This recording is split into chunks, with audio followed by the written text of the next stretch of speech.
I'd like to tell you about the strangest secret in the world. Some years ago, the late Nobel Prize-winning Dr. Albert Schweitzer was being interviewed in London, and a reporter asked him, "Doctor, what's wrong with men today?" And the great doctor was silent a moment, and then he said, "Men simply don't think." It's about this that I want to talk with you. We live today in a golden age. This is an era that man has looked forward to, dreamed of, and worked toward for thousands of years. But since it's here, we pretty well take it for granted. We in America are particularly fortunate to live in the richest land that ever existed on the face of the earth, a land of abundant opportunity for everyone. But do you know what happens?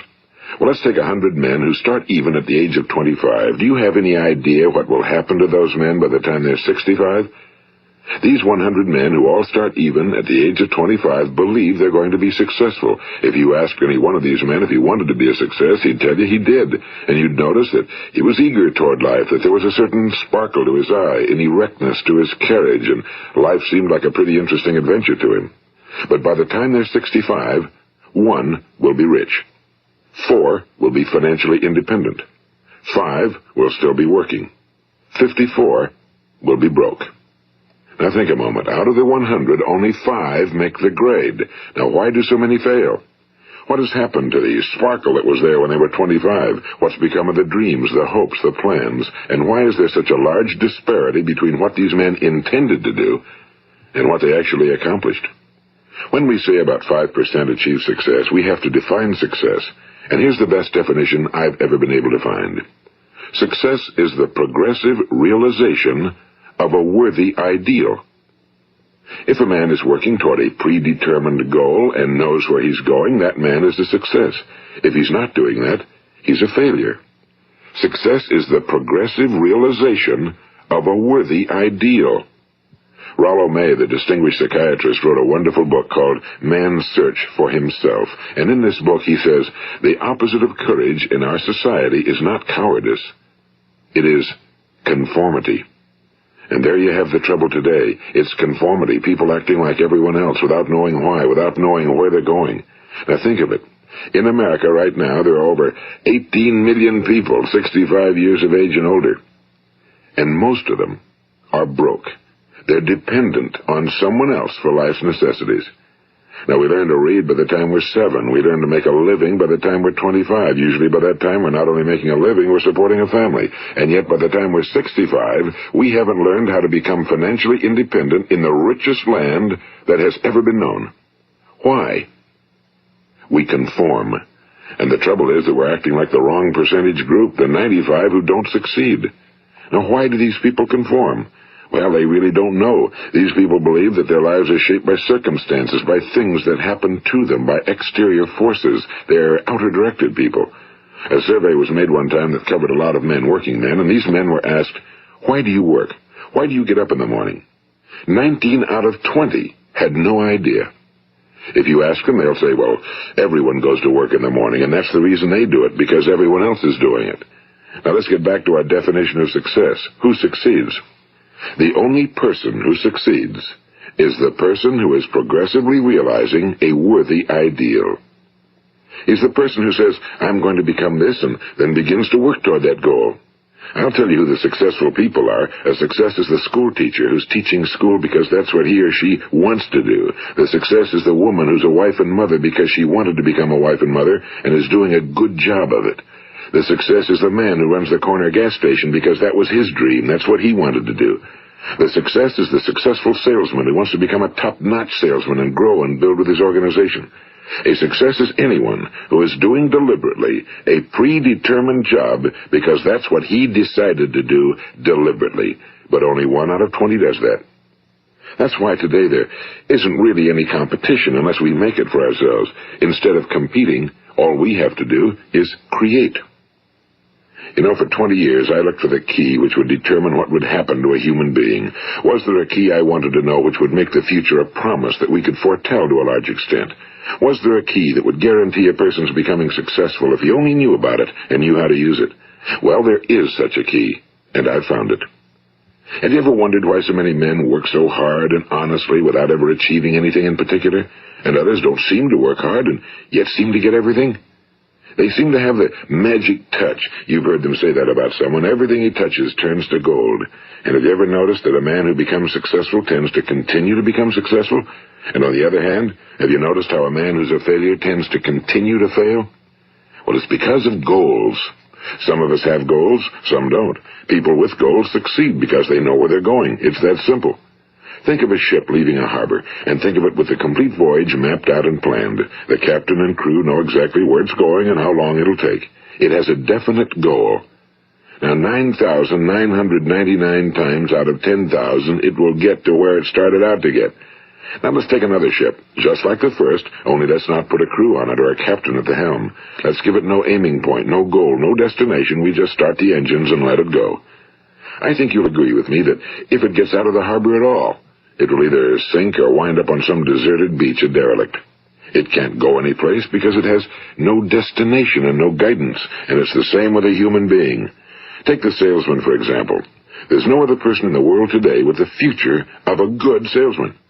Selling is the world's highest paid profession, if we're good at it and if we know where we're going. Every company needs top-notch salesmen, and they reward those men. The sky's the limit for them. But how many can you find? Someone once said the human race is fixed, not to prevent the strong from winning, but to prevent the weak from losing. The American economy today can be likened to a convoy in time of war. The entire economy is slowed down to protect its weakest link, just as the convoy had to go at the speed that would permit its slowest vessel to remain in formation.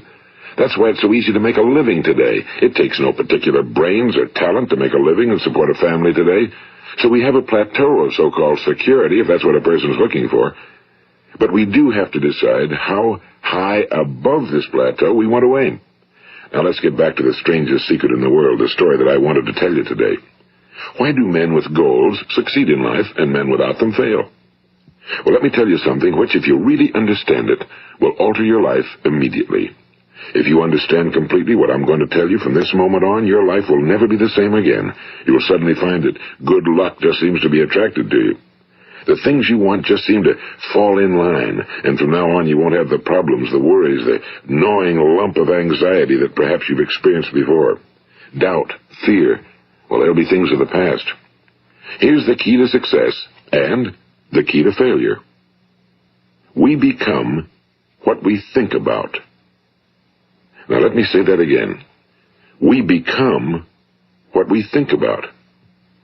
Throughout all history, the great wise men and teachers, philosophers and prophets have disagreed with one another on many different things. It's only on this one point that they are in complete and unanimous agreement.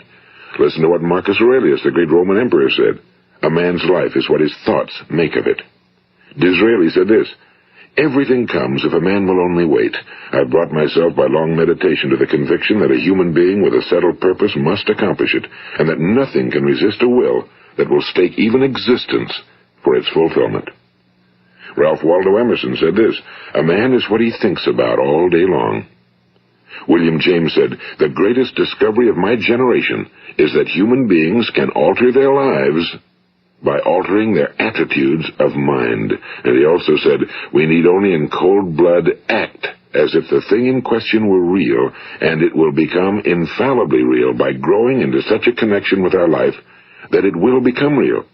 It will become so knit with habit and emotion that our interest in it will be those which characterize belief.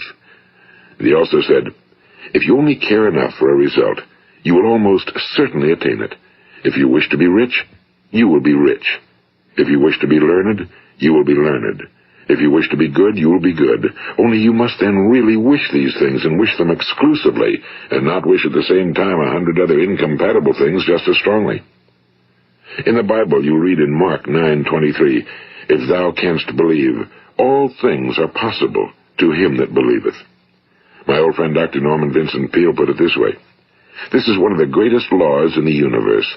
Fervently do I wish I had discovered it as a very young man. It dawned upon me much later in life, and I found it to be one of the greatest, if not my greatest discovery outside of my relationship to God. The great law, briefly and simply stated, is that if you think in negative terms, you will get negative results.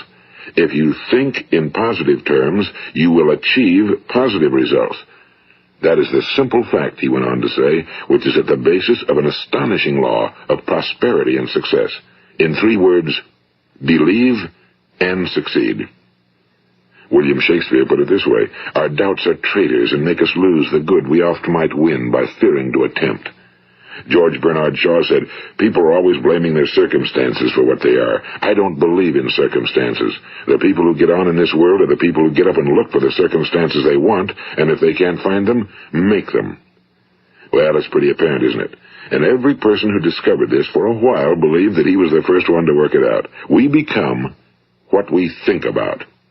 Now, it stands to reason that a person who's thinking about a concrete and worthwhile goal is going to reach it, because that's what he's thinking about, and we become what we think about. Conversely, the man who has no goal, who doesn't know where he's going, and whose thoughts must therefore be thoughts of confusion and anxiety and fear and worry, becomes what he thinks about. His life becomes one of frustration and fear and anxiety and worry. And if he thinks about nothing, he becomes nothing. Now, how does it work? Why do we become what we think about? Well, I'll tell you how it works as far as we know. Now, to do this, I want to tell you about a situation that parallels the human mind. Suppose a farmer has some land, and it's good fertile land. Now, the land gives the farmer a choice. He may plant in that land whatever he chooses. The land doesn't care. It's up to the farmer to make the decision. Now, remember, we're comparing the human mind with the land because the mind, like the land, doesn't care what you plant in it. It will return what you plant, but it doesn't care what you plant. Now, let's say that the farmer has 2 seeds in his hand. One is a seed of corn. The other is nightshade, a deadly poison. He digs 2 little holes in the earth, and he plants both seeds, one corn, the other nightshade. He covers up the holes, waters, and takes care of the land, and what will happen? Invariably, the land will return what's planted. As it's written in the Bible, as ye sow, so shall ye reap. Now remember, the land doesn't care. It'll return poison in just as wonderful abundance as it will corn. So up come the 2 plants, one corn, one poison. Now, the human mind is far more fertile, far more incredible and mysterious than the land, but it works the same way. It doesn't care what we plant. Success, failure. A concrete, worthwhile goal, or confusion. Misunderstanding, fear, anxiety, and so on. But what we plant, it must return to us. You see, the human mind is the last great unexplored continent on Earth. It contains riches beyond our wildest dreams. It will return anything we want to plant. Now, you might say, well, if that's true, why don't people use their minds more? Well, I think they figured out an answer to that one, too. Our mind comes as standard equipment at birth. It's free, and things that are given to us for nothing we place little value on. Things that we pay money for, we value. The paradox is that exactly the reverse is true. Everything that's really worthwhile in life came to us free. Our minds, our souls, our bodies, our hopes, our dreams, our ambitions, our intelligence, our love of family and children and friends and country, all these priceless possessions are free. But the things that cost us money are actually very cheap and can be replaced at any time. A good man can be completely wiped out and make another fortune. He can do that several times. Even if our home burns down, we can rebuild it. But the things we got for nothing, we can never replace. The human mind isn't used because we take it for granted. Familiarity breeds contempt. It can do any kind of job we assign to it, but generally speaking, we use it for little jobs instead of big, important ones. Universities have proved that most of us are operating on about 10% or less of our abilities. So decide now, what is it you want? Plant your goal in your mind. It's the most important decision you'll ever make in your entire life. What is it you want? Do you want to be an outstanding salesman? A better worker at your particular job? Do you want to go places in your company? In your community? Do you want to get rich? All you've got to do is plant that seed in your mind, care for it, work steadily toward your goal, and it will become a reality. It not only will, there's no way that it cannot. You see, that's a law, like the laws of Sir Isaac Newton, the laws of gravity. If you get on top of a building and jump off, you'll always go down. You'll never go up, and it's the same with all the other laws of nature. They always work. They're inflexible. Think about your goal in a relaxed, positive way. Picture yourself in your mind's eye as having already achieved this goal. See yourself doing the things you will be doing when you've reached your goal. Ours has been called the phenobarbital age, the age of ulcers and nervous breakdowns and tranquilizers. At a time when medical research has raised us to a new plateau of good health and longevity, far too many of us worry ourselves into an early grave trying to cope with things in our own little personal ways without learning a few great laws that will take care of everything for us. These things we bring on ourselves through our habitual way of thinking. Every one of us is the sum total of his own thoughts. He is where he is because that's exactly where he really wants to be, whether he'll admit that or not. Each of us must live off the fruit of his thoughts in the future, because what you think today and tomorrow, next month and next year, will mold your life and determine your future. You're guided by your mind. I remember one time I was driving through eastern Arizona, and I saw one of those giant earth-moving machines roaring along the road at about 35 miles an hour with what looked like 30 tons of dirt in it. A tremendous, incredible machine, and there was a little man perched way up on top with the wheel in his hands guiding it. And as I drove along, I was struck by the similarity of that machine to the human mind. Just suppose you're sitting at the controls of such a vast source of energy. Are you going to sit back and fold your arms and let it run itself into a ditch? Or are you going to keep both hands firmly on the wheel and control and direct this power to a specific, worthwhile purpose? It's up to you. You're in the driver's seat. You see, the very law that gives us success is a two-edged sword. We must control our thinking. The same rule that can lead a man to a life of success, wealth, happiness, and all the things he ever dreamed of for himself and his family. That very same law can lead him into the gutter. It's all in how he uses it, for good or for bad. This is the strangest secret in the world. Now, why do I say it's strange, and why do I call it a secret? Actually, it isn't a secret at all. It was first promulgated by some of the earliest wise men, and it appears again and again throughout the Bible, but very few people have learned it, understand it. That's why it's strange, and why for some equally strange reason it virtually remains a secret. I believe that you could go out and walk down the main street of your town and ask one man after another what the secret of success is, and you probably wouldn't run into one man in a month who could tell you. Now, this information is enormously valuable to us if we really understand it and apply it. It's valuable to us not only for our own lives, but the lives of those around us, our families, employees, associates, and friends. Life should be an exciting adventure. It should never be a bore. A man should live fully, be alive. He should be glad to get out of bed in the morning. He should be doing a job he likes to do because he does it well. One time I heard Grove Patterson, the great late editor-in-chief of the Toledo Daily Blade, make a speech, and as he concluded his speech, he said something I've never forgotten. He said, "My years in the newspaper business have convinced me of several things. Among them, that people are basically good, and that we came from someplace, and we're going someplace. So we should make our time here an exciting adventure.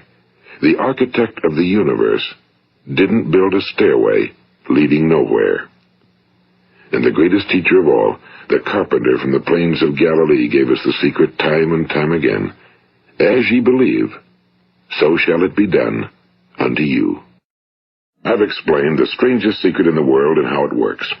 Now, on this side, I want to explain how you can prove to yourself the enormous returns possible in your own life by putting this secret to a practical test. I want you to make a test that will last 30 days. It isn't going to be easy, but if you'll give it a good try, it will completely change your life for the better. Now, back in the 17th century, Sir Isaac Newton, the English mathematician and natural philosopher, gave us some natural laws of physics which apply as much to human beings as they do to the movement of bodies in the universe.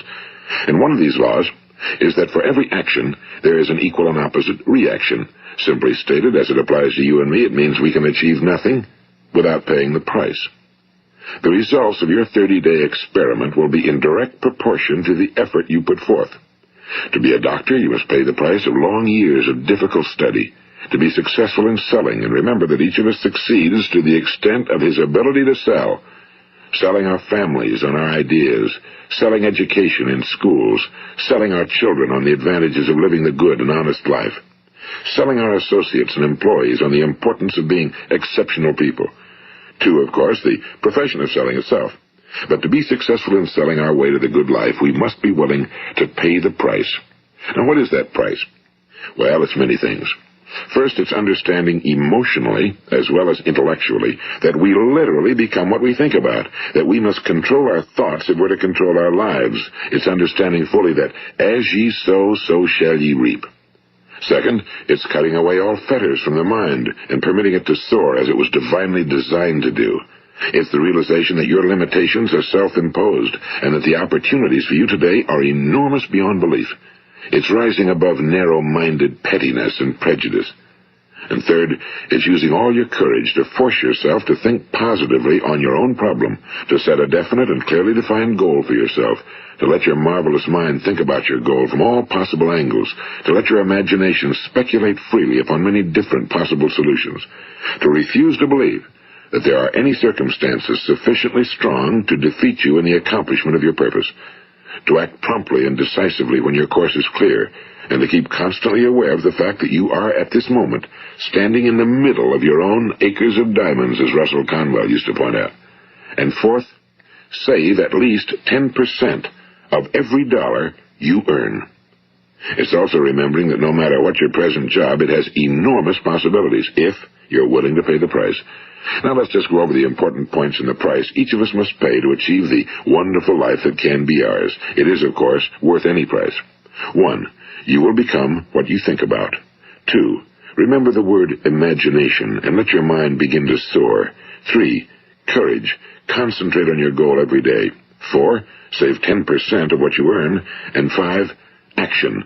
Ideas are worthless unless we act on them.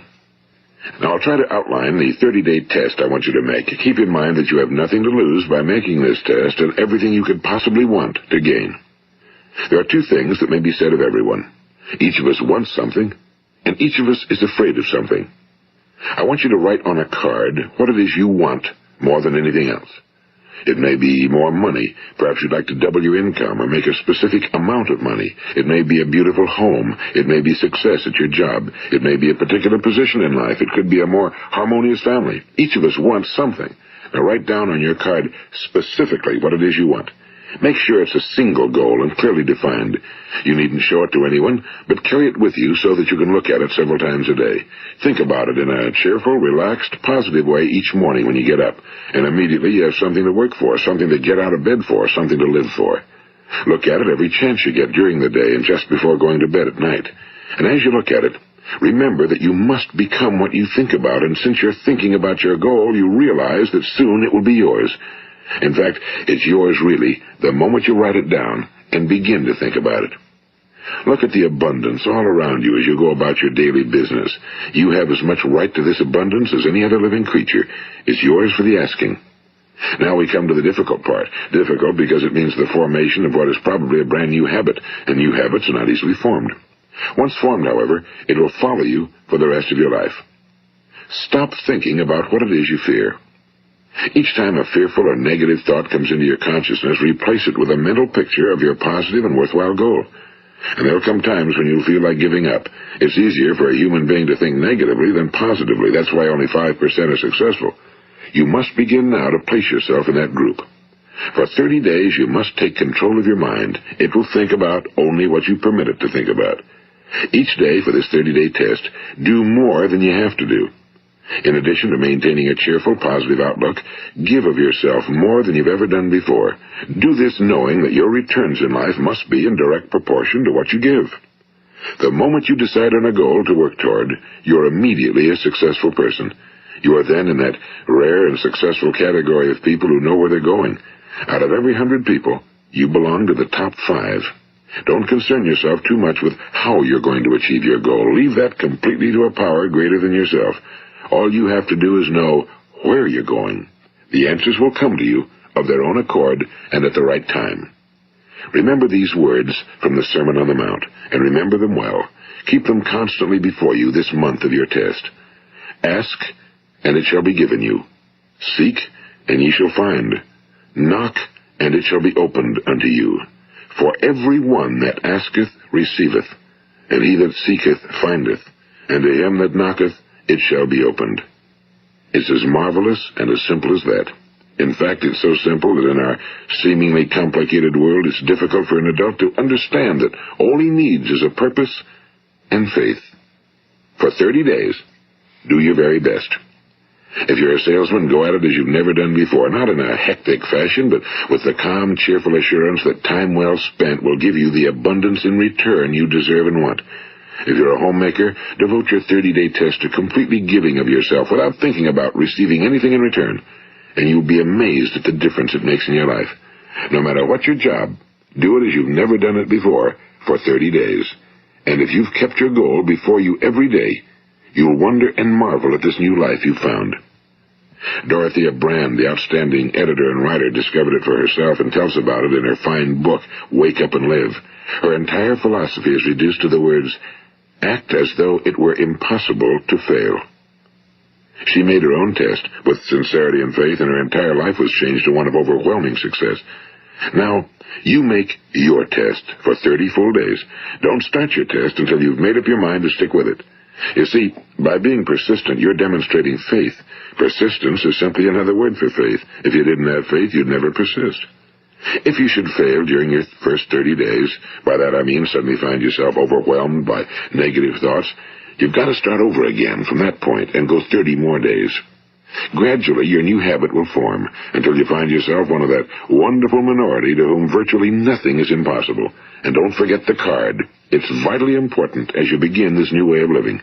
On one side of the card, write your goal, whatever it may be. On the other side, write the words we've quoted from the Sermon on the Mount. Ask, and it shall be given you. Seek, and ye shall find. Knock, and it shall be opened unto you. Nothing great was ever accomplished without inspiration. See that during these crucial first 30 days, your own inspiration is kept at a peak. And above all, don't worry. Worry brings fear, and fear is crippling. The only thing that can cause you to worry during your test is trying to do it all yourself. Know that all you have to do is hold your goal before you. Everything else will take care of itself. Remember also to keep calm and cheerful. Don't let petty things annoy you and get you off course. Now, since making this test is difficult, some will say, why should I bother? Well, look at the alternative. No one wants to be a failure. No one really wants to be a mediocre individual. No one wants a life constantly filled with worry and fear and frustration. Therefore, remember that you must reap that which you sow. If you sow negative thoughts, your life will be filled with negative things. If you sow positive thoughts, your life will be cheerful, successful, and positive. Now, gradually, you will have a tendency to forget what you've heard on this recording. Play it often. Keep reminding yourself of what you must do to form this new habit. Gather your whole family around at regular intervals and listen to what's been said here. You know, most men will tell you that they want to make money without understanding the law. The only people who make money work in a mint. The rest of us must earn money. This is what causes those who keep looking for something for nothing or a free ride to fail in life. The only way to earn money is by providing people with services or products which are needed and useful. We exchange our time and our product or service for the other man's money. Therefore, the law is that our financial return will be in direct proportion to our service. Now, success is not the result of making money. Making money is the result of success, and success is in direct proportion to our service. Most people have this law backwards. They believe that you're successful if you earn a lot of money. The truth is that you can only earn money after you're successful. It's like the story of the man who sat in front of the stove and said to it, give me heat, and then I'll add the wood. How many men and women do you know, or do you suppose there are today, who take the same attitude toward life? There are millions. We've got to put the fuel in before we can expect heat. Likewise, we've got to be of service first before we can expect money. Don't concern yourself with the money. Be of service, build, work, dream, create. Do this and you'll find there's no limit to the prosperity and abundance that will come to you. Prosperity, is founded upon a law of mutual exchange. Any person who contributes to prosperity must prosper in turn himself.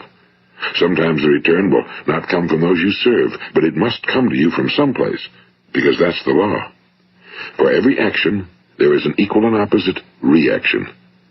As you go daily through your 30-day test period, remember that your success will always be measured by the quality and quantity of service you render, and money is a yardstick for measuring this service.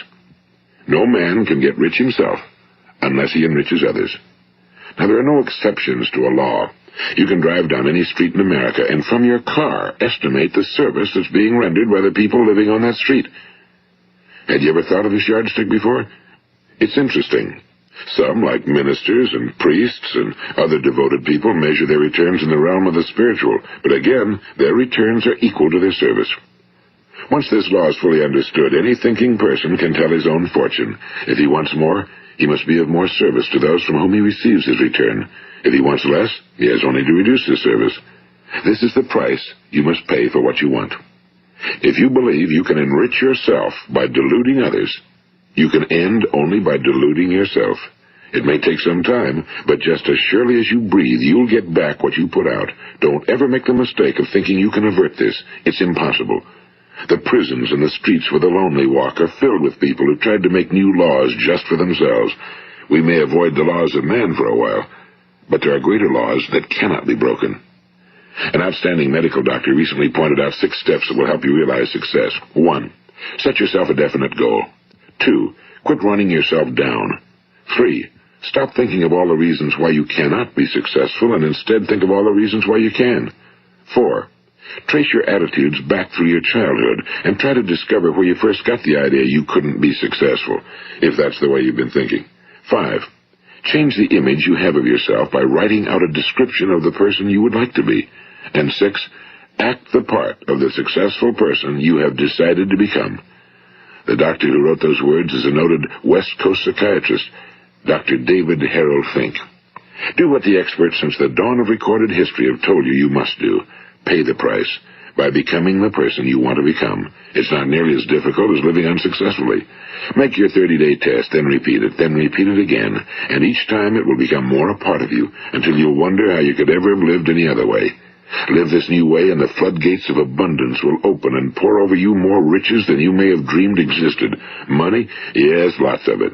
But what's more important, you'll have peace. You'll be in that wonderful minority who lead calm, cheerful, successful lives. Start today. You have nothing to lose, but you have a whole life to win. This is Earl Nightingale, and thank you.